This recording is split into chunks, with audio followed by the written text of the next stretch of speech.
ಎಲ್ಲರಿಗೂ ನಮಸ್ತೆ. ನಿಮಗೇನಾದರೂ ನನ್ನ ವ್ಲಾಗ್ಸ್ ಇಷ್ಟ ಆಗ್ತಿದ್ರೆ ದಯವಿಟ್ಟು ಚಾನಲ್ನ ಸಬ್ಸ್ಕ್ರೈಬ್ ಮಾಡಿಕೊಂಡು ಲೈಕ್ ಶೇರ್ ಕಮೆಂಟ್ ಮಾಡೋದನ್ನು ದಯವಿಟ್ಟು ಮರಿಬೇಡಿ. ಈ ವ್ಲಾಗಲ್ಲಿ ಫುಲ್ ಡೇ ಏನೆಲ್ಲ ಮಾಡಿದ್ದೆ ಅಂತ ತೋರಿಸಿದ್ದೀನಿ. ಫಸ್ಟ್ಗೆ ಓಟ್ಸ್ ಕಿಚಡಿ ಮಾಡಿದ್ದೆ, ಅದಂತೂ ಹೆಲ್ದಿಯಾಗಿ ಟೇಸ್ಟಿಯಾಗಿತ್ತು.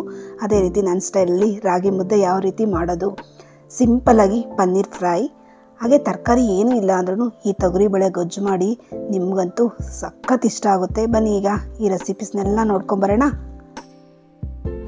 ನಾನಿಲ್ಲಿ ಬೆಳಗ್ಗೆ ಬ್ರೇಕ್ಫಾಸ್ಟ್ಗೆ ಒಂದು ಪಾತ್ರೆಗೆ 6 ಕಪ್ಪಷ್ಟು ನೀರು ಹಾಕ್ಕೊಂಡಿದ್ದೀನಿ. ಮನೆಯಲ್ಲಿ ಏನೇನು ತರಕಾರಿ ಇದೆಯೋ ಅದನ್ನೆಲ್ಲನೂ ಹಾಕ್ಕೋಬೋದು.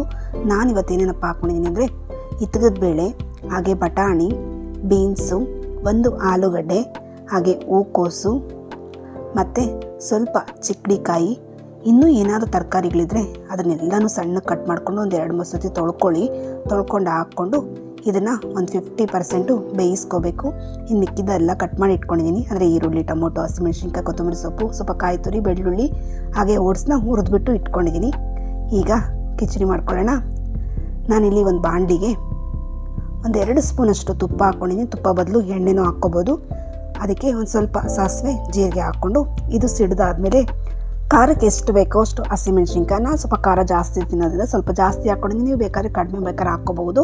ಹಾಗೆ 1-2 ಈರುಳ್ಳಿ, ಒಂದು 3-4 ಬೆಳ್ಳುಳ್ಳಿ ಎಸ್ನ ಜಜ್ಜಿಬಿಟ್ಟು ಹಾಕ್ಕೊಂಡಿದ್ದೀನಿ. ಹಾಗೆ ಸ್ವಲ್ಪ ಕರಿಬೇವು, ಇದನ್ನೆಲ್ಲ ಸ್ವಲ್ಪ ಫ್ರೈ ಮಾಡ್ಕೋಬೇಕು.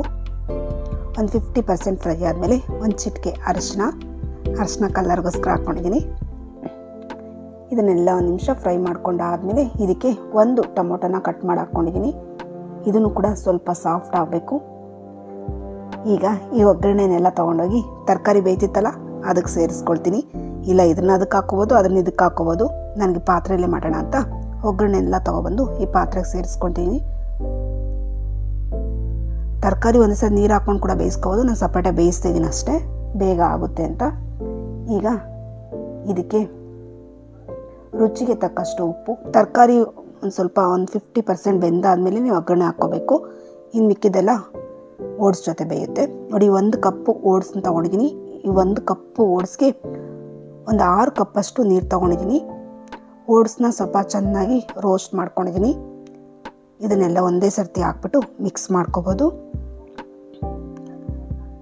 ನೋಡಿ, ಇಷ್ಟು ನೀರಿದೆಯಲ್ಲ, ಕಿಚಡಿ ಅಂದರೆ ಸ್ವಲ್ಪ ಸಾಫ್ಟಾಗಿ ಬರಬೇಕಲ್ಲ, ಆದ್ದರಿಂದ ಒಂದು 6 ಕಪ್ ನೀರು ತೊಗೊಂಡಿದ್ದೀನಿ. ನಿಮಗೇನಾದರೂ ಉಪ್ಪಿಟ್ಟು ಥರ ಬೇಕು ಅಂದರೆ ಸ್ವಲ್ಪ ನೀರು ಕಮ್ಮಿ ಮಾಡ್ಕೊಳ್ಳಿ. 1-2 ಕಪ್ಪಷ್ಟು ನೀರು ಕಮ್ಮಿ ಹಾಕ್ಕೊಂಡ್ರೆ ಸ್ವಲ್ಪ ಉಪ್ಪಿಟ್ಟು ಥರ ಬರುತ್ತೆ. ನನಗೆ ಸ್ವಲ್ಪ ಕಿಚಡಿ ಥರ ಜ್ಯೂಸಿ ಆಗಬೇಕು, ಆದ್ದರಿಂದ ಈ ರೀತಿ ಮಾಡ್ಕೊಳ್ತೀನಿ. ಟೇಸ್ಟ್ ಅಂತೂ ಸಖತ್ತಾಗಿ ಬರುತ್ತೆ. ಒಂದು ಸರ್ತಿ ಟ್ರೈ ಮಾಡಿ. ಇದು ಓಟ್ಸ್ ಉಪ್ಪಿಟ್ಟ ಅಂತ, ಓಟ್ಸ್ ಕಿಚಡಿನ ಅಂತ ನಿಮಗೆ ಡೌಟ್ ಬರುತ್ತೆ, ಅಷ್ಟು ಚೆನ್ನಾಗಿರುತ್ತೆ. ಮಕ್ಕಳು ಕೂಡ ಆರಾಮಾಗಿ ತಿಂತಾರೆ. ನಾನು ಬೆಳಗ್ಗೆ ಬ್ರೇಕ್ಫಾಸ್ಟ್ಗೆ ಮಾಡಿಬಿಟ್ಟಿದ್ದೆ. ನೋಡಿ, ಇಷ್ಟು ಆದರೆ ಸಾಕು. ಈಗ ಇದಕ್ಕೆ ಕಾಯಿ ತುರಿ ಹಾಕ್ಕೊಳ್ಳೋಣ. 2-3 ಸ್ಪೂನ್ ಕಾಯಿ ತುರಿ, ಲಾಸ್ಟಲ್ಲಿ ಸ್ವಲ್ಪ ಕೊತ್ತಂಬರಿ ಸೊಪ್ಪು. ಇದಕ್ಕೆ 1 ಹೋಳಷ್ಟು ನಿಂಬೆಹಣ್ಣು ಹಾಕ್ಕೋಬೇಕು, ಟೇಸ್ಟ್ ಚೆನ್ನಾಗಿರುತ್ತೆ. ಇದನ್ನೆಲ್ಲ ಒಂದು ಸರ್ತಿ ಮಿಕ್ಸ್ ಮಾಡಿಕೊಂಡು ಈಗ ಲಿಡ್ ಕ್ಲೋಸ್ ಮಾಡ್ಕೋಬೇಕು. ಲಾಸ್ಟಲ್ಲಿ ಇನ್ನೇನು ಇಳಿಸ್ತೀವಿ ಅನ್ನೋ ಟೈಮಲ್ಲಿ ಮಾತ್ರ ನಿಂಬೆಹಣ್ಣನ್ನು ಹಾಕ್ಕೋಬೇಕು. ನಿಂಬೆಹಣ್ಣು ಹಾಕಿದ್ದಾದಮೇಲೆ ಯಾವುದೇ ಕಾರಣಕ್ಕೂ ಸ್ಟವ್ ಆನ್ ಆಗಿರಬಾರ್ದು. ಇಲ್ಲ ತಿನ್ನಬೇಕಾದ್ರೆ ಇಟ್ಕೊಂಡ್ರು ಓಕೆ. ನಾನು ಸ್ಟವ್ ಆಫ್ ಮಾಡಿಬಿಟ್ಟು ಈಗ ಒಂದು ಅರ್ಧ ಹೋಳಷ್ಟು ನಿಂಬೆಹಣ್ಣು ಹಾಕ್ಕೊಳ್ತೀನಿ. ನಿಜವಾಗ್ಲೂ ಹೇಳ್ತಿದ್ದೀನಿ, ಒಂದು ಸಲ ಟ್ರೈ ಮಾಡಿ, ನಿಮಗೇ ಇಷ್ಟ ಆಗುತ್ತೆ. ನೀವು ಪದೇ ಮಾಡ್ಕೊಂಡು ತಿನ್ನೋದಂತೂ ಗ್ಯಾರಂಟಿ. ಹೆಲ್ದಿಯಾಗಿ ತಿನ್ನಬೇಕಲ್ವಾ, ಈ ರೀತಿ ಒಂದು ಸರ್ತಿ ಟ್ರೈ ಮಾಡಿ ನೋಡಿ. ಇವತ್ತಿನ ಬ್ರೇಕ್ಫಾಸ್ಟ್ ನಂದು ಇದೆ. ಸೈಡ್ಗೆ ಸ್ವಲ್ಪ ಉಪ್ಪಿನಕಾಯಿ ಹಾಕ್ಕೊಳ್ತೀನಿ. ಉಪ್ಪಿನಕಾಯಿ ಕೂಡ ಟೇಸ್ಟ್ ಚೆನ್ನಾಗಿರುತ್ತೆ, ನನಗೆ ಇಷ್ಟ. ನೀವೇನಾದರೂ ಡಯಟ್ ಮಾಡ್ತಿದ್ರೆ ಕಂಪಲ್ಸರಿ ಇದೊಂದು ಆ್ಯಡ್ ಮಾಡ್ಕೊಳ್ಳಿ ನಿಮ್ಮ ರೆಸಿಪ್ಸ್ ಜೊತೆ. ನೀವು ಕೂಡ ತುಂಬ ಇಷ್ಟಪಟ್ಟು ತಿಂತೀರಾ. ಹಾಗೆ 1 ಕಪ್ಪಷ್ಟು ಮೊಸರು.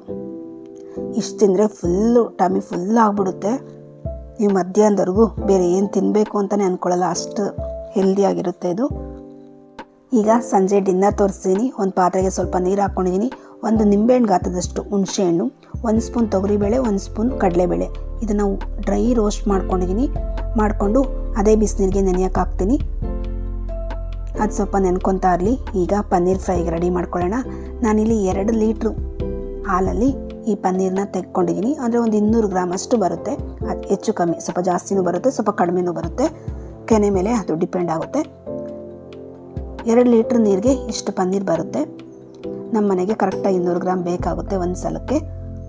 ಈ ಪನ್ನೀರ್ನೆಲ್ಲ ನೀಟಾಗಿ ಕಟ್ ಮಾಡ್ಕೊಳ್ತೀನಿ. ಸ್ವಲ್ಪ ಗಟ್ಟಿ ಯಾಕಿದೆ ಅಂದರೆ ಪನ್ನೀರ್ ಫ್ರಿಜ್ಜಲ್ಲಿ ಇಟ್ಟಿದ್ದೆ, ಅದಕ್ಕೋಸ್ಕರ. ಸ್ವಲ್ಪ ಹೊತ್ತಾದ್ಮೇಲೆ ಸಾಫ್ಟ್ ಆಗುತ್ತೆ, ಹೆಂಗೂ ನೆನೆಯೋಕೆ ಇಡ್ತೀನಲ್ಲ ಅದಕ್ಕೋಸ್ಕರ. ಈಗ ಒಂದು ಬೌಲ್ಗೆ ಕಟ್ ಮಾಡಿರೋ ಪನ್ನೀರ್ನೆಲ್ಲ ಹಾಕ್ಕೊಳ್ತೀನಿ.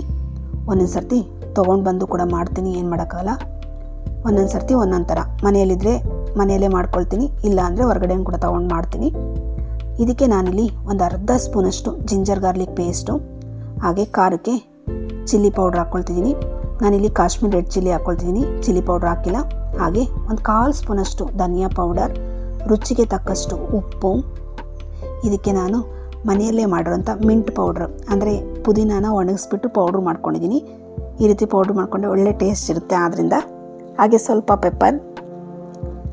ನಾನೇ ಮನೆಯಲ್ಲಿ ಕಸೂರಿ ಮೇಥಿ ಮಾಡ್ಕೊಂಡಿದ್ದೀನಿ, ಅಂದರೆ ಮೆಂತ್ಯ ಸೊಪ್ಪನ್ನ ಚೆನ್ನಾಗಿ ತೊಳೆದ್ಬಿಟ್ಟು ಒಣಗಿಸ್ಕೊಂಡಿದ್ದೀನಿ ಅಷ್ಟೇ. ಈಗ ಇದನ್ನು ಚೆನ್ನಾಗಿ ಕ್ರಷ್ ಮಾಡಿ ಹಾಕೋಬೋದು. ಎಷ್ಟು ಬೇಗ ಕ್ರಷ್ ಆಗುತ್ತೆ ನೋಡಿ, ಯಾಕೆಂದರೆ ನಾನೇ ಮನೆಯಲ್ಲಿ ಒಣಗಿಸ್ಕೊಂಡಿದ್ದೀನಲ್ಲ ಚೆನ್ನಾಗಿ, ಆದ್ದರಿಂದ ಮುಟ್ಟಿದ ತಕ್ಷಣ ಪುಡಿ ಆಗೋಗ್ಬಿಡುತ್ತೆ. ಹಾಗೆ ಒಂದು 2-3 ಸ್ಪೂನಷ್ಟು ಮೊಸರು, ಗಟ್ಟಿ ಮೊಸರು ಹಾಕ್ಕೊಳ್ಳಿ. ಇದನ್ನೆಲ್ಲ ಹಾಕ್ಕೊಂಡು ಚೆನ್ನಾಗಿ ಒಂದು ಸಲ ಮಿಕ್ಸ್ ಮಾಡ್ಕೋಬೇಕು. ಪನ್ನೀರಿಗೆ ಎಲ್ಲ ಉಪ್ಪು ಖಾರ ಎಲ್ಲ ಚೆನ್ನಾಗಿ ಹೋಗಬೇಕು ಅಂದರೆ ಚೆನ್ನಾಗಿ ಮಿಕ್ಸ್ ಮಾಡ್ಕೋಬೇಕು. ಆದ್ದರಿಂದ 1-2 ಸ್ಪೂನ್ 3 ಸ್ಪೂನೇ ಮೊಸರು ಹಾಕ್ಕೊಳ್ಳಿ, ಚೆನ್ನಾಗಿ ನೆನೆಯುತ್ತೆ ನೋಡಿ. ಈ ರೀತಿ ಚೆನ್ನಾಗಿ ಮಿಕ್ಸ್ ಮಾಡಿಕೊಂಡು ಇದನ್ನು 1 ಅವರ್ ನೆನೆಯೋಕ್ಕಿಡೋಣ. ಪನ್ನೀರಿಗೆ ಚೆನ್ನಾಗಿ ಉಪ್ಪು ಖಾರ ಎಲ್ಲ ಇಳಿಯುತ್ತೆ. ಆಗಲೇ ನೆನೆಸಿಟ್ಟಿದ್ನೆಲ್ಲ ಕಡಲೆಬೇಳೆ ಮತ್ತು ಹುಣಸೆಹಣ್ಣು, ಇದನ್ನು ಈಗ ಮಿಕ್ಸಿ ಜಾರ್ಗೆ ಹಾಕ್ಕೊಂಡಿದ್ದೀನಿ. ಇದಕ್ಕೆ ಒಂದು 2-3 ಸ್ಪೂನಷ್ಟು ಕಾಯಿ ತುರಿ ನೀನು ತುಂಬ ಬೇಕಿಲ್ಲ, ಒಂದು 3 ಸ್ಪೂನ್ ಇದ್ದರೆ ಸಾಕು. ಹಾಗೆ ಇದಕ್ಕೆ 1 ಗಡ್ಡೆಯಷ್ಟು ಬೆಳ್ಳುಳ್ಳಿ, ಮನೆಯಲ್ಲೇ ಮಾಡಿರೋಂಥ ಸಾಂಬಾರು ಪುಡಿ ಅಂದರೆ ಖಾರದ ಪುಡಿ ಒಂದು 2 ಸ್ಪೂನ್ ಹಾಕ್ಕೊಳ್ತೀನಿ. ನಮಗೆ ಗೊಜ್ಜು ಎಷ್ಟು ಬೇಕೋ ಅಷ್ಟು ನೋಡಿಕೊಂಡು ಹಾಕ್ಕೋಬೇಕು. ಕಲರ್ ಬೇಕು ಅಂದರೆ ಸ್ವಲ್ಪ ಕಾಶ್ಮೀರ್ ರೆಡ್ ಚಿಲ್ಲಿ. ಹಾಗೆ ಇದಕ್ಕೆ 1 ಸ್ಪೂನಷ್ಟು ಕಡಲೆ ಬೀಜ, ಟೇಸ್ಟ್ಗೋಸ್ಕರ ಅಷ್ಟೇ. ಹಾಗೆ 1 ಸ್ಪೂನಷ್ಟು ಕಡಲೆಪಪ್ಪು, ಗೊಜ್ಜು ತಿಕ್ನೆಸ್ ಬೇಕಲ್ಲ ಅದಕ್ಕೋಸ್ಕರ ಈ ಕಡಲೆಪಪ್ಪು ಯೂಸ್ ಮಾಡೋದು. ಇದನ್ನೆಲ್ಲ ಹಾಕ್ಬಿಟ್ಟು ಸ್ವಲ್ಪ ನೀರು ಹಾಕ್ಕೊಂಡು ರುಬ್ಕೊಂಬರೋಣ. ಈಗ ನೀರಂದರೆ ಅದನ್ನು ನೆನೆಸಿರೋ ನೀರೇ ಇತ್ತಲ್ಲ ಅದೇ ಸಾಕಾಗುತ್ತೆ, ಬೇಕು ಅಂದರೆ ಹಾಕ್ಕೊಂಡು ರುಬ್ಕೊಳ್ಳಿ. ಹಾಗೆ ಒಂದು ಪಾತ್ರೆ ಇಟ್ಟು ಅದಕ್ಕೊಂದು 2 ಸ್ಪೂನಷ್ಟು ಎಣ್ಣೆ ಹಾಕ್ಕೊಳ್ತೀನಿ. ಎಣ್ಣೆಗೆ ನಾನಿಲ್ಲಿ 1 ಸ್ಪೂನು ಸಾಸಿವೆ, 1/4 ಸ್ಪೂನ್ ಜೀರಿಗೆ ಹಾಕ್ಕೊಂಡು ಇದು ಸಿಡಿದಾದ್ಮೇಲೆ ಇದಕ್ಕೆ ನೆನೆಸ್ಕೊಳ್ಳೋಕ್ಕೋಸ್ಕರ ಒಂದು 2-3 ಸ್ಪೂನ್ ಕಡಲೆ ಬೀಜ ಹಾಕ್ಕೊಳ್ತೀನಿ. ಮಧ್ಯ ಕಡಲೆ ಬೀಜ ಸಿಗ್ತಾ ಇದ್ರೆ ಸಾಕಾಗಿರುತ್ತೆ, ಆದ್ದರಿಂದ ಕಡಲೆ ಬೀಜ ಮಿಸ್ ಮಾಡಬೇಡಿ. ಹಾಗೆ ಇದಕ್ಕೆ ಸಾಂಬಾರು ಈರುಳ್ಳಿ ತುಂಬಾ ಚೆನ್ನಾಗಿರುತ್ತೆ. ನಿಮ್ಮ ಮನೇಲಿ ಸಾಂಬಾರು ಈರುಳ್ಳಿ ಇದ್ದರೆ ಅದನ್ನು ಹಾಕ್ಕೊಳ್ಳಿ, ಇಲ್ಲಾಂದರೆ ಮಾಮೂಲಿ ಈರುಳ್ಳಿ ಬೇಕಾದ್ರೆ ಹಾಕ್ಕೋಬೋದು. ನಾನಿಲ್ಲಿ ಒಂದು 1/4 kg ಅಷ್ಟೇ ಹಾಕ್ಕೊಂಡಿದ್ದೀನಿ ಈರುಳ್ಳಿನ. ಈರುಳ್ಳಿ ಕೂಡ ಮಧ್ಯ ಸಿಗ್ತಾ ಇದ್ರೆ ಟೇಸ್ಟ್ ಚೆನ್ನಾಗಿರುತ್ತೆ. ಸ್ವಲ್ಪ ಕರಿಬೇವು, ಒಂದು ಸ್ವಲ್ಪ ಇಂಗು ಹಾಕ್ಕೊಂಡಿದ್ದೀನಿ. ಈಗ ರುಬ್ಬಿರೋ ಮಸಾಲನೆಲ್ಲ ಇದಕ್ಕೆ ಸೇರಿಸ್ಕೊಳ್ಳೋದು. ಎಷ್ಟು ಈಸಿ ಅಲ್ವಾ ಇದು ಗೊಜ್ಜು. ಮಾಡೋದು ಈಸಿ, ಹಾಗೆ ತಿನ್ನಲಿಕ್ಕೂ ಟೇಸ್ಟ್ ಸಖತ್ತಾಗಿರುತ್ತೆ. ತರಕಾರಿ ಏನೋ ಇಲ್ಲ ಅಂದಾಗ ಈಸಿಯಾಗಿ ಮಾಡ್ಕೋಬೋದು. ಆ ಮಸಾಲನೆಲ್ಲ ಹಾಕ್ಕೊಂಡ್ಮೇಲೆ ಗೊಜ್ಜಿಗೆ ಎಷ್ಟು ಬೇಕೋ ಅಷ್ಟು ನೀರು ಹಾಕ್ಕೋಬೇಕು. ಸ್ವಲ್ಪ ಕಡಲೆಪಪ್ಪು ಹಾಕಿರೋದ್ರಿಂದ ತಿಕ್ಕಾಗುತ್ತೆ, ಆದ್ದರಿಂದ ನೋಡಿಕೊಂಡು ಸ್ವಲ್ಪ ಜಾಸ್ತಿನೇ ನೀರು ಹಾಕ್ಕೊಳ್ಳಿ. ರುಚಿಗೆ ತಕ್ಕಷ್ಟು ಉಪ್ಪು ಹಾಕ್ಕೊಂಡಿದ್ದೀನಿ. ಚೆನ್ನಾಗಿ ಕುದಿಯೋವರೆಗೂ ಕುದಿಸ್ಕೋಬೇಕು. ಚೆನ್ನಾಗಿ ಒಂದು ಕುದಿ ಬರಬೇಕು, ಅದುವರೆಗೂ ಕುದಿಸ್ಕೊಂಡ್ರೆ ಸಾಕು. ಪದೇ ಏನು ಕುದಿಸೋದು ಬೇಕಿಲ್ಲ ನೋಡಿ. ಈಗ ಚೆನ್ನಾಗಿ ಒಂದು ಕುದಿ ಬಂತಲ್ಲ, ಈಗ ಸ್ಟವ್ ಆಫ್ ಮಾಡ್ಕೊತೀನಿ. ಸ್ಟವ್ ಆಫ್ ಮಾಡಿಕೊಂಡು ಸ್ವಲ್ಪ ಕೊತ್ತಂಬರಿ ಸೊಪ್ಪು ಹಾಕ್ಕೊಂಡ್ರೆ ಈ ಗೊಜ್ಜು ರೆಡಿ ಆಗೋಯ್ತು. ಇದಂತೂ ಮುದ್ದೆಗಾಗಲಿ ರೈಸ್ಗಾಗಲಿ ಒಳ್ಳೆ ಕಾಂಬಿನೇಷನ್. ಒಂದು ಸರ್ತಿ ನೀವು ಕೂಡ ಟ್ರೈ ಮಾಡಿ, ನಿಮಗೂ ಕೂಡ ತುಂಬಾ ಇಷ್ಟ ಆಗುತ್ತೆ. ಇದನ್ನು ನೀವು ಕೂಡ ಕಂಪಲ್ಸರಿ ಮಾಡೋಕ್ಕೆ ಟ್ರೈ ಮಾಡ್ತೀರಾ. ಇದಕ್ಕೆ ಕಾಂಬಿನೇಷನ್ ಈಗ ರಾಗಿ ಮುದ್ದೆ ಹೇಗೆ ಮಾಡೋದು ಅಂತ ನೋಡ್ಕೊಂಬರೋಣ. ನಾನಿಲ್ಲಿ 4 ಮುದ್ದೆಗೆ ಮಾಡ್ತಿದ್ದೀನಿ. ನಿಮಗೆ 4 ಮುದ್ದೆಗೆ ಅಳತೆನೂ ಹೇಳ್ತೀನಿ, ಹಾಗೆ 2 ಮುದ್ದೆಗೆ ಅಳತೆಗೂ ಹೇಳ್ತೀನಿ. ನಾನೀಗ 4 ಮುದ್ದೆಗೆ 4 ಕಪ್ಪಷ್ಟು ನೀರು ಹಾಕ್ಕೊಂಡಿದ್ದೀನಿ. ಇದು ಹೊಸ ರಾಗಿ ಹಿಟ್ಟು ಆದ ಕಾರಣ 4 ಕಪ್ಗೆ 2 ಕಪ್ಪಷ್ಟು ರಾಗಿ ಹಿಟ್ಟು ಬೇಕಾಗುತ್ತೆ. ನಾನಿಲ್ಲಿ ಬರೀ ರಾಗಿ ಮುದ್ದೆ ಮಾಡ್ತಾ ಇರೋದ್ರಿಂದ ಸ್ವಲ್ಪ ಒಂದು ಬೌಲಲ್ಲಿ ನೀರು ತೊಗೊಂಡು ಅದಕ್ಕೊಂದು 2 ಸ್ಪೂನಷ್ಟು ರಾಗಿ ಹಿಟ್ಟು ಹಾಕ್ಕೊಂಡು ಸರಿ ಕಲಿಸ್ಕೊಂಡು ಈ ನೀರಿಗೆ ಸೇರಿಸ್ಕೊಂಡು ಚೆನ್ನಾಗಿ ಕುದಿ ಬಂದಮೇಲೆ ರಾಗಿ ಹಿಟ್ಟು ಹಾಕ್ಕೊಳ್ತಿದ್ದೀನಿ. ನಾನಿಲ್ಲಿ 2 ಕಪ್ಪಷ್ಟು ರಾಗಿ ಹಿಟ್ಟು ಹಾಕ್ಕೊಂಡಿದ್ದೀನಿ. ಅದೇನೇ 2 ಮುದ್ದೆ ಮಾಡಬೇಕು ಅಂದರೆ 2 ಮುದ್ದೆಗೆ 2 ಗ್ಲಾಸಷ್ಟು ನೀರು, 1 ಗ್ಲಾಸಷ್ಟು ರಾಗಿ ಹಿಟ್ಟು ಹಾಕ್ಕೋಬೇಕು. 4 ಮುದ್ದೆಗೆ ಇಲ್ಲಿ ನಾನು 4 ಕಪ್ಪು ನೀರು, 2 ಕಪ್ಪು ರಾಗಿ ಹಿಟ್ಟು ಹಾಕ್ಕೊಂಡಿದ್ದೀನಿ. ರಾಗಿ ಹಿಟ್ಟು ಹಾಕಿದ್ಮೇಲೆ ಚೆನ್ನಾಗಿ ನೋಡಿ ಈ ರೀತಿ ಕುದಿ ಬರಬೇಕು. ಒಂದು 5 ನಿಮಿಷ ಈ ರೀತಿ ಚೆನ್ನಾಗಿ ನೀರಲ್ಲಿ ಕುದಿಸ್ಬೇಕು. ಅದುವರೆಗೂ ಕದಲಿಸ್ಬೇಡಿ, ಕದಲಿಸಿದ್ರೆ ಗಂಟಾಗ್ಬಿಡುತ್ತೆ. ಆದ್ದರಿಂದ ಕದಲ್ಸೋಕೆ ಹೋಗ್ಬೇಡಿ. ಚೆನ್ನಾಗಿ ಒಂದು 5 ನಿಮಿಷ ಈ ರೀತಿ ಚೆನ್ನಾಗಿ ಕುದಿ ಬಂದಮೇಲೆ ಆ ರಾಗಿ ಹಿಟ್ಟೆಲ್ಲ ಮುಳುಗ್ಬಿಡ್ಬೇಕು. ಆಮೇಲೆ ಸ್ವಲ್ಪ ನೀರನ್ನ ತೆಗೆದು ಸೈಡ್ಗೆ ಇಟ್ಕೊಳ್ತೀನಿ. ಅಕಸ್ಮಾತ್ ಮುದ್ದೆ ಗಟ್ಟಿಗಾದರೆ ನೀರು ಹಾಕ್ಕೋಬೋದು.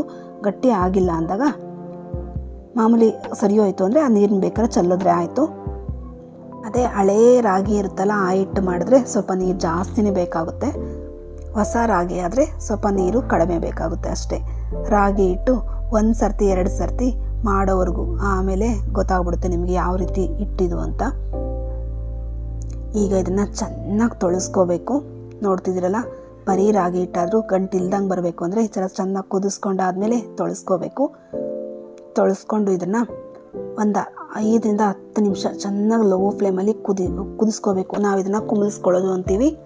ಚೆನ್ನಾಗಿ ಕುಮಿಳಿಸ್ಕೋಬೇಕು. ಆಗಲೇ ನೀರು ತೆಗೆದ್ನೆಲ್ಲ ಅದನ್ನು ಸೇರಿಸ್ಕೊಂಡ್ಬಿಡ್ತೀನಿ. ಯಾಕೆಂದರೆ ಸ್ವಲ್ಪ ಗಟ್ಟಿ ಅನಿಸ್ತು ನನಗೆ. ಅಂದರೆ ನಮ್ಮ ಮನೆಯಲ್ಲಿ ಸ್ವಲ್ಪ ಮುದ್ದೆ ಮೆತ್ತಗಿರಬೇಕು. ತುಂಬ ಗಟ್ಟಿ ಇದ್ದರೆ ಯಾರಿಗೂ ಇಷ್ಟ ಆಗಲ್ಲ. ಆದ್ದರಿಂದ ಸ್ವಲ್ಪ ಮುದ್ದೆನ ಸಾಫ್ಟಾಗಿ ಮಾಡ್ತೀನಿ. ಇಷ್ಟಕ್ಕೆ ಆಗಬೇಕಾಗಿಲ್ಲ, ಬೇಕಿಲ್ಲ ನೀರು ಮುದ್ದೆ ಚೆನ್ನಾಗಿ ಮಾಡ್ಕೋಬೋದು. ಆದ್ರೂ ಕೂಡ ಆ ನೀರನ್ನ ಕೂಡ ಸೇರಿಸ್ಕೊಳ್ತೀನಿ. ಎಷ್ಟು ಸಾಫ್ಟಾಗಿದ್ರೆ ನಮ್ಮ ಮನೇಲಿ ಅಷ್ಟು ಚೆನ್ನಾಗಿ ಮುದ್ದೆ ಊಟ ಮಾಡ್ತಾರೆ. ಮಕ್ಕಳಿಗೂ ಕೂಡ ಸಾಫ್ಟಾಗಿರಬೇಕು. ಆದ್ದರಿಂದ ಆ ನೀರನ್ನು ಕೂಡ ಸೇರಿಸ್ಕೊಂಡ್ಬಿಟ್ಟೆ.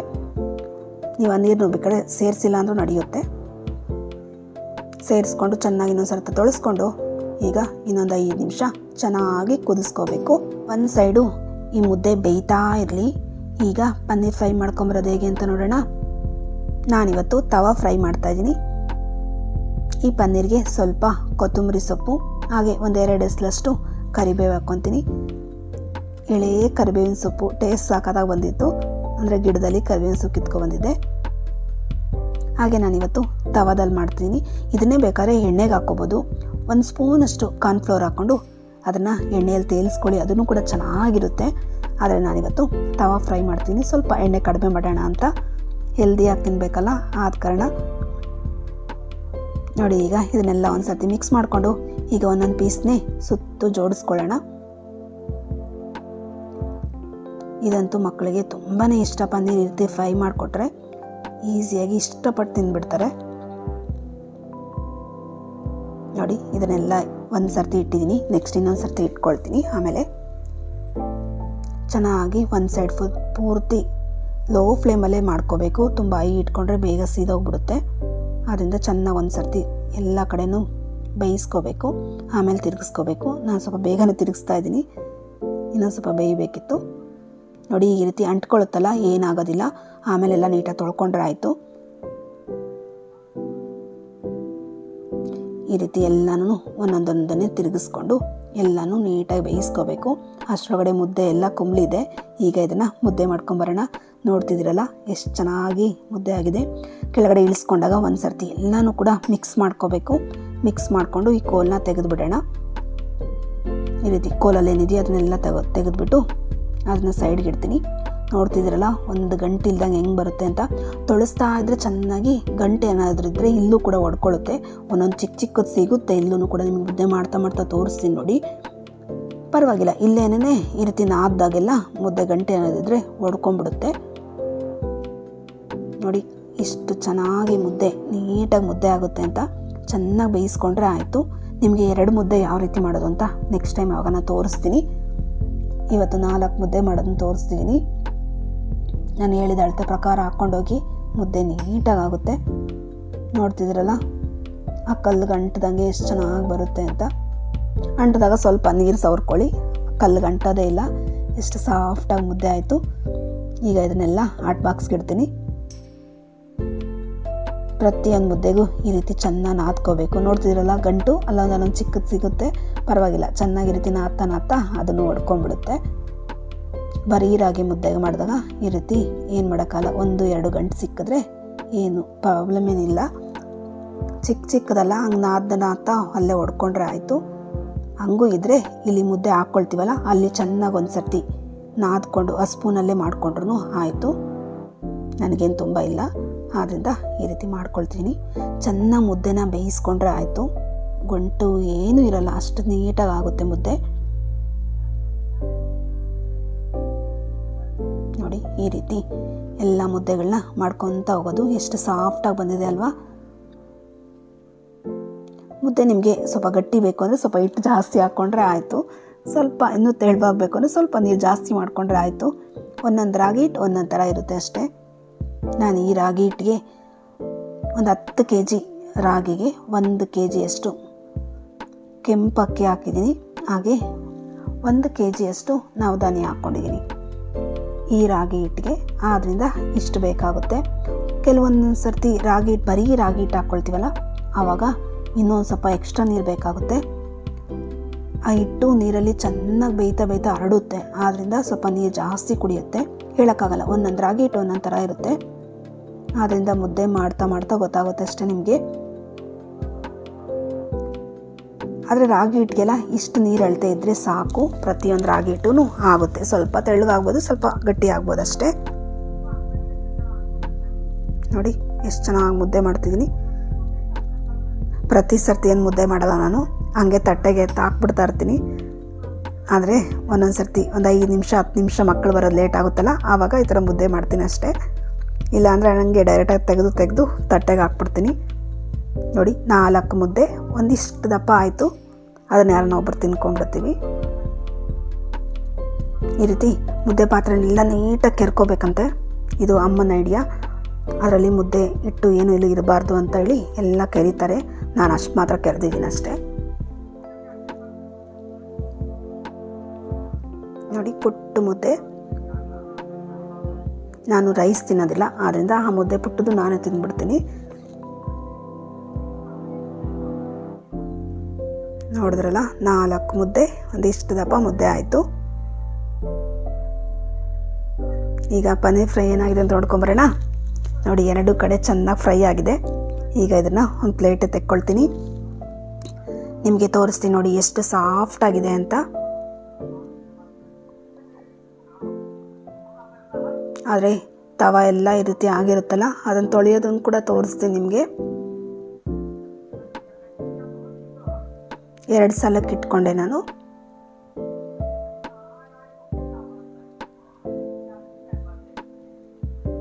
ನೋಡಿ ಪನ್ನೀರ್ ಫ್ರೈ ಎಷ್ಟು ಚೆನ್ನಾಗಿದೆ. ಟೇಸ್ಟ್ ಕೂಡ ತುಂಬ ಚೆನ್ನಾಗಿತ್ತು. ಮಕ್ಕಳಂತೂ ಇಷ್ಟಪಟ್ಟು ತಿಂದರು. ನೋಡಿ ಎಷ್ಟು ಸಾಫ್ಟಾಗಿ ಬಂದಿದೆ ಅಂತ.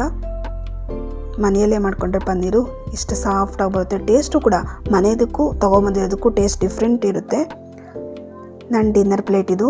ನಾವು ಸ್ವಲ್ಪ ಬೇಗನೆ ಡಿನ್ನರ್ ಮುಗಿಸ್ಬಿಡ್ತೀವಿ. ಅಂದರೆ ಒಂದು 6 ಗಂಟೆ ಒಳಗಡೆ ಮುಗಿಸ್ಬಿಡ್ತೀವಿ. ಪ್ಲೇಟಲ್ಲಿ ಪನ್ನೀರ್ ಫ್ರೈ ಹಾಗೆ ತೊಗರಿಬೇಳೆ ಗೊಜ್ಜು ಮುದ್ದೆ ಕಾಂಬಿನೇಷನ್ ಅಂತೂ ಏನಿತ್ತು ಗೊತ್ತಾ. ತಿಂತಾಯಿದ್ರೆ ಇನ್ನೂ ಸ್ವಲ್ಪ ತಿನ್ನೋಣ ಅನಿಸ್ತಿತ್ತು. ನಮ್ಮ ಡಿನ್ನರ್ ಎಲ್ಲ ಮುಗಿಸಿದಾದ್ಮೇಲೆ ಈಗ ಅಡುಗೆ ಮನೆ ಕ್ಲೀನ್ ಮಾಡೋದು ಇದಂತೂ ತಪ್ಪದೇ ಇಲ್ಲ ಅಲ್ವಾ. ನೋಡಿ ಪನ್ನೀರ್ ಫ್ರೈ ಮಾಡಿದ್ವಲ್ಲ, ತವ ಹೇಗಾಗಿದೆ ಅಂತ. ನಾನೇನು ಮಾಡ್ತೀನಿ, ಸ್ವಲ್ಪ ನೀರು ಹಾಕ್ಬಿಟ್ಟು ಅದೇ ಬಿಸಿಗೆ ಬಿಟ್ಬಿಡ್ತೀನಿ. ಅದೆಲ್ಲ ಚೆನ್ನಾಗಿ ನೆನ್ಕೊಂಡು ಸಾಫ್ಟ್ ಆಗಿಬಿಡುತ್ತೆ. ನೋಡಿ ಪಾತ್ರೆಗಳು ಎಷ್ಟಾಗಿದೆ ಅಂತ. ಈಗ ಈ ಪಾತ್ರೆಗಳನ್ನೆಲ್ಲ ತೊಳಿಬೇಕು. ಪಾತ್ರೆಗಳನ್ನ ತೊಳಿತಾ ನಾನು ನಿನ್ನ ಜೊತೆ ಮಾತಾಡ್ತಾ ಹೋಗ್ತೀನಿ. ಏನಪ್ಪ ಅಂದರೆ ಬೆಳಗ್ಗೆಯಿಂದ ಮಾಡಿರೋಂಥ ಹೆಲ್ದಿ ರೆಸಿಪೀಸು ಒಂದು ಸರ್ತಿ ನೀವು ಕೂಡ ಮನೆಯಲ್ಲಿ ಟ್ರೈ ಮಾಡಿ. ಓಟ್ಸ್ ಕಿಚಡಿ ಆಗ್ಬೋದು, ಹಾಗೆ ಏನು ತರಕಾರಿ ಇಲ್ಲದೆ ಈ ತೊಗರಿಬೇಳೆ ಗೊಜ್ಜು ಆಗ್ಬೋದು, ರಾಗಿ ಮುದ್ದೆ ನಾನು ಮಾಡೋ ಥರ ಒಂದು ಸರ್ತಿ ನೀವು ಕೂಡ ಟ್ರೈ ಮಾಡಿ. ಎಲ್ಲ ರೆಸಿಪೀಸು ಯಾವ ರೀತಿ ಬಂದಿತ್ತು ಅಂತ ಒಂದು ಸರ್ತಿ ಕಮೆಂಟ್ ಸೆಕ್ಷನಲ್ಲಿ ತಿಳಿಸಿ. ತುಂಬಾ ಚೆನ್ನಾಗಿರುತ್ತೆ. ಟೇಸ್ಟ್ ಅಂತೂ ಸಾಕತ್ತಾಗಿರುತ್ತೆ. ಏನೂ ಇಲ್ಲಪ್ಪ ತರಕಾರಿ ಅಂದಾಗ ಈಸಿಯಾಗಿ ಬೇಗನೆ ಮನೆಯಲ್ಲಿ ಮಾಡೋವಂಥ ಗೊಜ್ಜದು ಎಷ್ಟು ಚೆನ್ನಾಗಿರುತ್ತೆ ಗೊತ್ತಾ. ನಮ್ಮ ಮನೇಲಿ ಬೇಜಾನ್ ತರಕಾರಿ ಇತ್ತು, ಆದ್ರೂ ಕೂಡ ಒಂದು ಸರ್ತಿ ನಿಮ್ಗೆ ತೋರಿಸೋಣ. ಬಾಯಿಗೆ ಏನಾದರೂ ಸ್ವಲ್ಪ ಟೇಸ್ಟ್ ಸಿಗ್ತಾ ಇಲ್ಲ ಅಂದರೆ ಈ ರೀತಿ ಗೊಜ್ಜು ಮಾಡಿ ಹುಳಿಯಾಗಿ ತಿನ್ನಲಿಕ್ಕೆ ಸಾಕಾಗಿರುತ್ತೆ. ಹಾಗೆಯೇ ಹೆಲ್ದಿಯಾಗಿ ಬೆಳಗ್ಗೆ ಬ್ರೇಕ್ಫಾಸ್ಟ್ಗೆ ಏನಪ್ಪ ಮಾಡಬೇಕು ಅಂದರೆ ಈ ರೀತಿ ಓಟ್ಸು ಕಿಚಡಿ ಒಂದು ಸರ್ತಿ ಟ್ರೈ ಮಾಡಿ. ನಾನು ಎಲ್ಲ ವ್ಲಾಗಲ್ಲೂ ಒಂದು ಹೆಲ್ದಿ ರೆಸಿಪಿ ಅಂತೂ ಕಂಪಲ್ಸರಿ ಪೋಸ್ಟ್ ಮಾಡ್ತಾನೇ ಇದ್ದೀನಿ. ನೀವು ಕೂಡ ಒಂದು ಸಲ ಟ್ರೈ ಮಾಡಿ. ಎಲ್ಲ ರೆಸಿಪೀಸು ಹೇಗೆ ಬರ್ತಾ ಇದೆ, ನಿಮಗೂ ಕೂಡ ಇಷ್ಟ ಆಗ್ತಿದೆಯಾ ಅಂತ ಕಮೆಂಟ್ ಸೆಕ್ಷನಲ್ಲಿ ತಿಳಿಸೋದನ್ನು ದಯವಿಟ್ಟು ಮರಿಬೇಡಿ. ಮಾತಾಡ್ತಾನೆ ಪಾತ್ರೆ ಎಲ್ಲ ತೊಳ್ಕೊಂಡು ಆಯ್ತಲ್ಲ. ಈಗ ನಿಮ್ಗೆ ಆಗಲೇ ಹೇಳಿದ್ನಲ್ಲ ಹೆಂಚು ಯಾವ ರೀತಿ ಕ್ಲೀನ್ ಮಾಡ್ತೀನಿ ಅಂತ. ಇದು ಕಬ್ಬಿಣದ ಹೆಂಚು ಆದ ಕಾರಣ ಇದನ್ನು ಸ್ವಲ್ಪ ಸಾಫ್ಟಾಗಿಯೇ ಹ್ಯಾಂಡಲ್ ಮಾಡಬೇಕು. ತುಂಬ ರ್ಯಾಶಾಗೆಲ್ಲ ಉಜ್ಜಬೇಡಿ. ಸ್ಕ್ರಬ್ಬರಲ್ಲಿ ನಾನು ನೋಡಿಸ್ತೀನಿ ನೋಡಿ. ಅದನ್ನು ಬಿಸಿನೀರು ಹಾಕಿರೋದ್ರಿಂದ ಅದೆಲ್ಲ ನೀಟಾಗಿ ನೆಂದ್ಕೊಂಡ್ಬಿಟ್ಟಿರುತ್ತೆ. ಲೈಟಾಗಿ ಒಂದು ಸರ್ತಿ ಈ ರೀತಿ ಸ್ಕ್ರಬ್ ಮಾಡಿಕೊಂಡ್ರೆ ಆಯಿತು. ತುಂಬ ಜೋರಾಗಿ ಏನಾದರೂ ಉಜ್ಜಿಬಿಟ್ಟು ಮಾಡಿದ್ರೆ ನೀವು ದೋಸೆ ಏನಾದ್ರು ಹಾಕಿದಾಗ ಎದ್ದೇಳೋದಿಲ್ಲ. ಆದ್ದರಿಂದ ಹೇಳ್ತಿದ್ದೀನಿ, ಬಿಸಿನೀರು ಹಾಕಿ ಸ್ವಲ್ಪ ಹೊತ್ತು ಬಿಟ್ಟು ಅಂದರೆ ನೀರು ಹಾಕ್ಬಿಟ್ಟು ಸ್ವಲ್ಪ ಬಿಟ್ಬಿಡಿ. ಹೆಂಚು ಬಿಸಿಗೆ ಅದೆಲ್ಲ ನೆನ್ಕೊಂಡ್ಬಿಡುತ್ತೆ. ಈ ರೀತಿ ಲೈಟಾಗಿ ಸ್ಕ್ರಬ್ ಮಾಡಿಕೊಂಡ್ರೆ ಆಯಿತು. ಆಮೇಲೆ ಸ್ವಲ್ಪ ಲಿಕ್ವಿಡ್ ಹಾಕ್ಕೊಂಡು ಉಜ್ಜಿಕೊಂಡ್ರೆ ಆಯಿತು. ಆವಾಗೂ ಅಷ್ಟೇ ಸ್ವಲ್ಪ ಸಾಫ್ಟಾಗಿ ಉಜ್ಕೊಳ್ಳಿ. ನಾನು ಇದನ್ನು ಮತ್ತೆ ಸೀಸ್ನಿಂಗ್ ಏನು ಮಾಡಿಡಲ್ಲ, ಯಾಕೆಂದರೆ ಚೆನ್ನಾಗಿ ಪಳಗಿಸ್ಬಿಟ್ಟಿದ್ದೀನಿ ಆಲ್ರೆಡಿ. ಆದ್ದರಿಂದ ಪದೇ ಎಣ್ಣೆ ಎಲ್ಲ ಏನು ಸವರಿ ಇಡಲ್ಲ. ನಾನು ಯೂಸ್ ಮಾಡ್ತಾ ಇರ್ತೀನಿ ಡೈಲಿ, ಆಲ್ಮೋಸ್ಟ್ ಅಲ್ಲಿ ಯೂಸ್ ಮಾಡ್ತಿರ್ತೀನಿ. ಆದ ಕಾರಣ ಡೈಲಿ ಏನು ಎಣ್ಣೆ ಎಲ್ಲ ಸವರಿ ಇಡೋದೇನು ಬೇಕಿಲ್ಲ. ಅಂದರೆ ಹೊಸ ಹೆಂಚುಗಳಾದರೆ ಅದನ್ನು ಕಂಪಲ್ಸರಿ ರೀತಿ ತೊಳೆದ್ಮೇಲೆ ಸ್ವಲ್ಪ ಎಣ್ಣೆ ಹಾಕ್ಬಿಟ್ಟು ಸವರ್ಬಿಟ್ಟಿಡಬೇಕು ಅಂತಾರೆ. ನಾನೇನು ಇಡೋದಿಲ್ಲ, ಹಂಗೆ ಯೂಸ್ ಮಾಡೋದ್ರಿಂದ ಏನಾಗೋದಿಲ್ಲ. ಹೆಂಚುಗಳು ಹೆಂಚೆ ಅಂತಲ್ಲ, ನಾನು ಯೂಸ್ ಮಾಡ್ತಿರೋ ಕಬ್ಬಿಣದ ಬಾಣಲಿ ಆಗ್ಬೋದು, ಯಾವುದೇನೇ ಆಗಲಿ ನಾನೇನು ಸೀಸನಿಂಗ್ ಮಾಡಿ ಇಡೋದಿಲ್ಲ.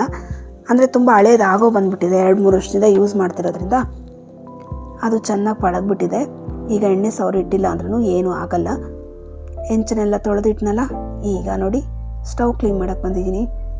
ಇದನ್ನಂತೂ ಡೈಲಿ ಒಂದು ಸರ್ತಿ ಕಂಪಲ್ಸರಿ ಮಾಡ್ತೀನಿ. ಅಂದರೆ ನೈಟ್ ನಮ್ಮದು ಇನ್ನೇನು ಅಡುಗೆ ಮಾಡೋದಿರಲ್ಲ, ಸಂಜೆ ಡಿನ್ನರ್ ಮುಗೀತು ಅಂದರೆ ಇನ್ನು ನೈಟ್ಗೆ ಮಕ್ಕಳು ಇರೋದನ್ನೆಲ್ಲ ತಿನ್ಕೊಳ್ತಾರೆ. ಅಂದರೆ ಎಲ್ಲರೂ ಬಂದು ಈಗ ಬಿಸಿ ಮುದ್ದೆ ಊಟ ಮಾಡಿಬಿಟ್ಟಿದಾರಲ್ಲ, ಆದ ಕಾರಣ ರೈಸ್ ಯಾರೂ ತಿಂದಿರಲ್ಲ. ನೈಟು ಮಕ್ಕಳು ರೈಸ್ ತಿನ್ಕೊಳ್ತಾರೆ. ಈಗ ನೋಡಿ ಸ್ಟವ್ನ ಈ ರೀತಿ ಒಂದು ಸರ್ತಿ ಸೋಪ್ ಹಾಕ್ಕೊಂಡು ಎಲ್ಲ ನೀಟಾಗಿ ಉಜ್ಜಿಕೊಂಡಾದಮೇಲೆ ಎಲ್ಲಾದರೂ ಮಾರ್ಕ್ಸ್ ಏನಾದರೂ ಇದ್ದರೆ ಅದನ್ನೆಲ್ಲ ನೀಟಾಗಿ ಒಂದು ಸಲ ಉಜ್ಕೊಳ್ತೀನಿ. ಒಂದು ಕಾಟನ್ ಬಟ್ಟೆ ತೊಗೊಂಡು ಈ ರೀತಿ ಎಲ್ಲ ನೀಟಾಗಿ ಒರೆಸ್ಕೊಳ್ತೀನಿ. ಒಂದು 2-3 ಸರ್ತಿ ಒರೆಸ್ಕೋಬೇಕಾಗುತ್ತೆ. ಹಂಗೇನೆ ಅದೇ ಬಟ್ಟೆಯಲ್ಲೇ ಟೈಲ್ಸ್ನೆಲ್ಲ ಒರೆಸ್ಕೊಳ್ತಾ ಹೋಗ್ತೀನಿ. ಅಡುಗೆ ಮನೆ ಎಲ್ಲ ಒಂದು ಸರ್ತಿ ಕ್ಲೀನ್ ಮಾಡಿಕೊಂಡು ಆವತ್ತಿನ ಕೆಲಸ ಎಲ್ಲ ಮುಗಿಸ್ಬಿಡ್ತೀನಿ. ಈ ಬಟ್ಟೆನ ಬಿಸಾಡ್ಬಿಡ್ತೀನಿ, ಯಾಕೆಂದರೆ ಇದು ಲುಂಗಿ ಬಟ್ಟೆ. ಕಾಟನ್ ಬಟ್ಟೆ ಅಂದರೆ ಹಳೆ ಬಟ್ಟೆ ಆಗೋಗಿತ್ತು, ಆದ್ದರಿಂದ ಅದನ್ನು ಸ್ವಲ್ಪ ಕಟ್ ಮಾಡಿಕೊಂಡು ಈ ರೀತಿ ಎಲ್ಲ ಒಂದು ದಿನಕ್ಕೆ ಆಗೋಷ್ಟು ಇಟ್ಕೊಂಡು ಆ ಬಟ್ಟೆನ ಎಸೆದ್ಬಿಡ್ತೀನಿ. ಅದೇನಿನ್ನು ಮತ್ತೆ ವಾಶ್ ಮಾಡಿ ಏನು ಯೂಸ್ ಮಾಡೋ ಅಂಥದ್ದೇನಲ್ಲ. ಆದ ಕಾರಣ ಅದೇ ರೀತಿ ಅಡುಗೆ ಮನೇಲಿ ಎಲ್ಲಾದರೂ ಸ್ವಲ್ಪ ಗಲೀಜು ಇದೆ ಅಂದರೆ ಅದೇ ಬಟ್ಟೆಯಲ್ಲಿ ನೀಟಾಗಿ ಎಲ್ಲನೂ ಒರೆಸ್ಕೊಂಡ್ಬಿಡ್ತೀನಿ. ನೋಡಿ ಎಷ್ಟು ನೀಟಾಗಿ ಆಗಿದೆ ಅಡುಗೆ ಮನೆ ಅಂತ. ಈ ರೀತಿ ಅಡುಗೆ ಮನೆಯನ್ನೆಲ್ಲ ಸಂಜೆ ಒಂದು ಸರ್ತಿ ಕ್ಲೀನ್ ಮಾಡಿಬಿಡ್ತೀನಿ. ಕ್ಲೀನ್ ಮಾಡಿದ್ರೆ ಮುಗೀತು. ನಿಮ್ಗೆ ಹೇಳಿದ್ನಲ್ಲ ನಮ್ಮ ಮನೇಲಿ ಎಲ್ಲ ಈಗ ಮುದ್ದೆ ಮಾತ್ರ ತಿಂದಿದ್ದಾರೆ ಅಂತ. ನೋಡಿ ರೈಸ್ ಅಷ್ಟೇ ಓಪನ್ ಆಗಿದೆ, ಯಾಕೆಂದರೆ ಮತ್ತೆ ನೈಟ್ಗೆ ಮಕ್ಕಳು ತಿಂದ್ಕೊಳ್ತಾರೆ. ನೈಟಿಗೆ ರೈಸ್ ಇರುತ್ತಲ್ಲ, ಅವರು ರೈಸ್ ಜೊತೆ ಮೊಸರಾಗಲಿ ಸಾಂಬಾರಾಗಲಿ ಏನು ಬೇಕಾದರೂ ತಿನ್ಕೋಬೋದು. ದೋಸೆ ಹಿಟ್ಟಿರುತ್ತೆ, ಚಪಾತಿ ಹಿಟ್ಟಿರುತ್ತೆ, ಏನೋ ಬೇಕು ಅಂದರೆ ಬೇಡ ಅಂದರೆ ಚಪಾತಿನಾಗಲಿ ದೋಸೆ ಆಗಲಿ ಹಾಕ್ಕೊಡ್ತೀನಿ. ಇನ್ನು ಮುದ್ದೆ ಪಾತ್ರೆ ಬೆಳಗ್ಗೆ ಈ ರೀತಿ ಎಲ್ಲ ಸ್ವಲ್ಪ ವೇಸ್ಟ್ನೆಲ್ಲ ತೆಗೆದು ಕವರಲ್ಲಿ ಹಾಕಿರ್ತೀನಿ. ಸಂಜೆ ಒಂದು ಸರ್ತಿ ಬಿಸಾಡ್ಕೊಳ್ತೀನಿ. ಪಾತ್ರೆ ನೋಡಿ ಇಷ್ಟು ಪಾತ್ರೆ ಆಗಿದೆ, ಇದನ್ನು ಕೂಡ ಬೆಳಗ್ಗೆ ಜೋಡಿಸ್ಕೊಂಡ್ರೆ ಆಯಿತು. ಇನ್ನು ಅಕಸ್ಮಾತ್ ನೈಟ್ ಏನಾದರೂ ಮಕ್ಕಳು ಊಟ ಮಾಡ್ತಾರಲ್ಲ, ಆ ತಟ್ಟೆಗಳನ್ನ ಮಕ್ಕಳೇ ತೊಳ್ಕೊಳ್ತಾರೆ. ತೊಳೆದಿಲ್ಲ ಅಂದರೆ ಬೆಳಗ್ಗೆ ತೊಳ್ಕೊಂಡ್ರೆ ಆಯಿತು ಅಷ್ಟೇ. ಇನ್ನು ಅಡುಗೆ ಮನೆವರೆಗೂ ಇನ್ನು ಬೆಳಗ್ಗೆವರೆಗೂ ಬರೋಂಗೇ ಇಲ್ಲ. ಹಾಗೆ ನಿಮಗೆ ಆ ಗೊಜ್ಜು ಹೇಳಿದ್ನಲ್ಲ, ಬೆಳಗ್ಗೆ ಬ್ರೇಕ್ಫಾಸ್ಟ್ಗೂ ಕೂಡ ನಾನು ಅದೇ ಗೊಜ್ಜಿಗೆ ಸ್ವಲ್ಪ ಮುದ್ದೆ ಮಾಡಿಕೊಂಡು ಊಟ ಮಾಡಿದೆ. ಸಖತ್ತಾಗಿತ್ತು. ನೋಡ್ತಿದ್ರಲ್ಲ ನಂದು ಹೆಲ್ದಿ ಪ್ಲೇಟ್ ಯಾವ ರೀತಿ ಇದೆ ಅಂತ. ತೊಗರಿಬೇಳೆ ಗೊಜ್ಜು, ಬಿಸಿ ಮುದ್ದೆ. ನನ್ನ ವಿಡಿಯೋ ಏನಾದರೂ ನಿಮ್ಗೆ ಇಷ್ಟ ಆಗ್ತಿದ್ರೆ ದಯವಿಟ್ಟು ಚಾನಲ್ನ ಸಬ್ಸ್ಕ್ರೈಬ್ ಮಾಡ್ಕೊಳ್ಳಿ. ಲೈಕ್, ಶೇರ್, ಕಮೆಂಟ್ ಮಾಡೋದನ್ನು ದಯವಿಟ್ಟು ಮರಿಬೇಡಿ. ನನ್ನ ವಿಡಿಯೋ ಫುಲ್ ನೋಡಿದ್ದಕ್ಕಾಗಿ ನಿಮ್ಮೆಲ್ಲರಿಗೂ ಕೂಡ ಧನ್ಯವಾದಗಳು.